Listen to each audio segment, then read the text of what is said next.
Good, happy Thursday morning, October 24, 2019. I'm Riley King, and welcome to the Riley King Newscast, right here on the Riley King Network. We have a lot of news to get to this morning, so let's begin. First up, suspicious device found in Laconia Bank parking lot detonated, not believed to be explosive. It's third such incident in recent weeks. Let's take a listen to that video from WMUR News 9, Suzanne Rowntree.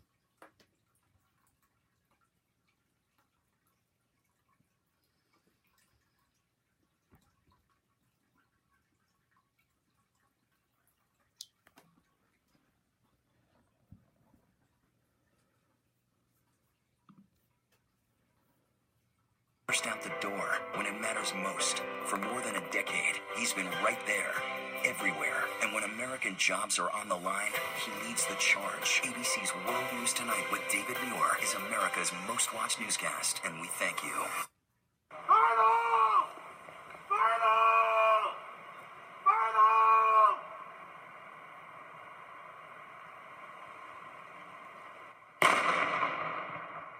Another suspicious device call in Laconia ends this time with a detonation.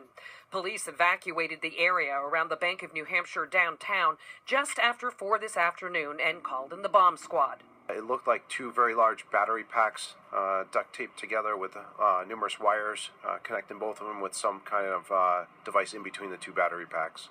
A robot was used to get a closer look. They examined the device with an X-ray, which initially indicated that the device was non-explosive. To be safe, the bomb squad decided to detonate the device, but not before getting Maggie, the golden retriever, who had been stuck in her owner's car in the parking lot. After realizing that the device was only 10 feet away from my vehicle, I was a little concerned. Then the device was destroyed. In the last month, pipe bombs were found at the Belknap County Courthouse and at Bartlett Beach. No one was hurt in either case. Creating such a device, put in a public place, whether it's an actual explosive or not, certainly causes panic and alarm to the area. Now, police are not sure if the three incidents are related, and they're asking if anybody saw anything or heard anything to please give them a call. Live in Laconia, Suzanne Rowntree, WMUR News 9. Okay, and there you go on that video and that report.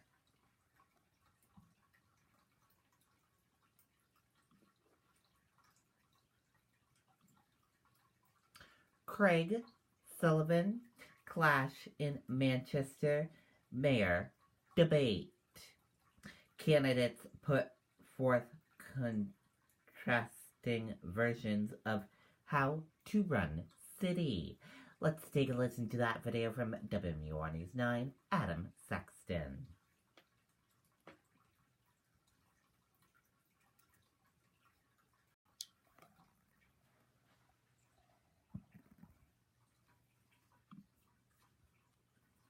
When family and friends come together on a beautiful day, what better place to be than in your own backyard? Two candidates for mayor and two very different visions of how to approach the problems facing Manchester. And we certainly acknowledge it, that we have challenges in our city. I acknowledge that, and we are working hard to address them.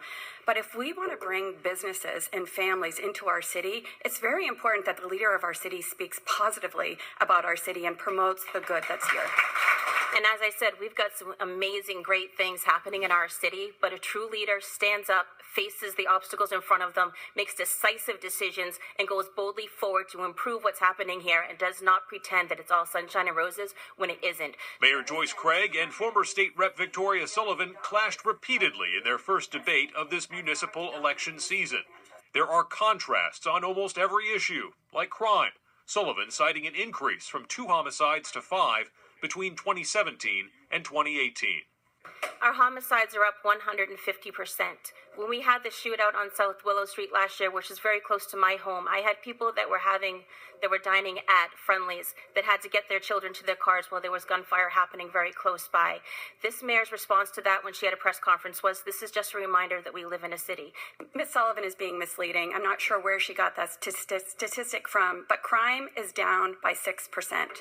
There has been an uptick in homicides statewide, not just in Manchester, statewide. On commuter rail, Mayor Craig knocked Sullivan for her lack of support. I'm glad that you're not at the State House now because they just did pass the bill to proceed with rail. And I don't appreciate that you have voted against it. And when I'm talking to people, what we really need, especially with the homeless situation, is we need to revamp our bus schedule. In Manchester, Adam Sexton, WMUR News 9. Okay, and there you go on that video and that report.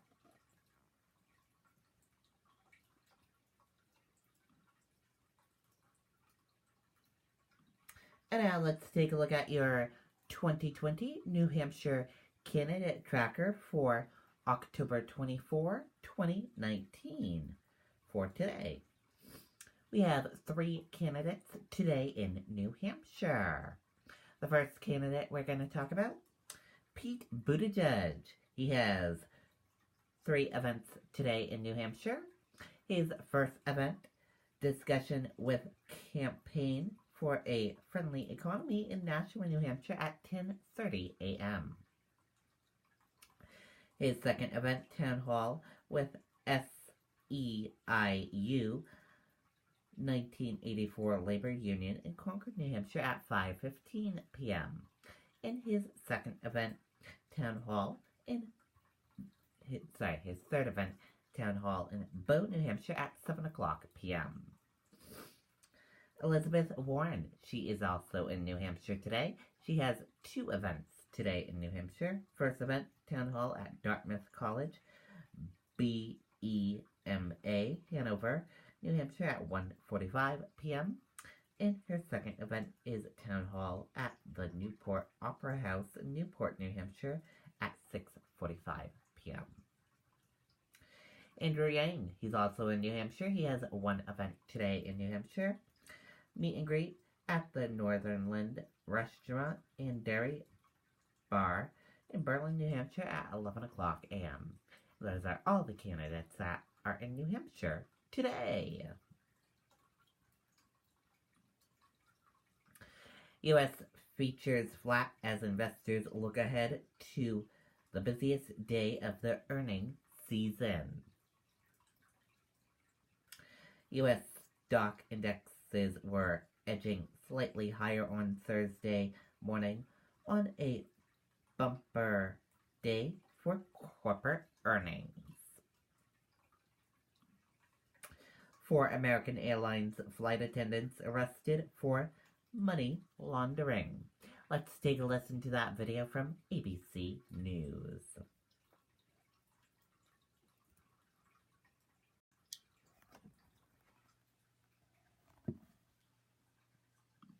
4 flight attendants for American Airlines are under arrest tonight, accused of money laundering in Miami. Authorities arresting them after the flight landed and after what they found. Here's ABC's Stephanie Ramos.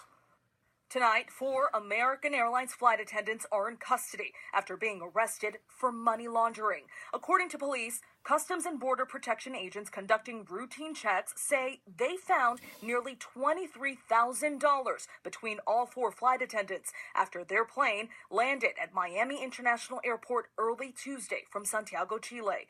Authorities say all of them are citizens of Chile. Customs agents flagged the group when an agent asked one of them how much money he was carrying. He allegedly answered $100, but corrected his statement by saying $9,000. Agents then searched the rest of the crew and found cash on 2 more flight attendants, arresting them and a 4th person.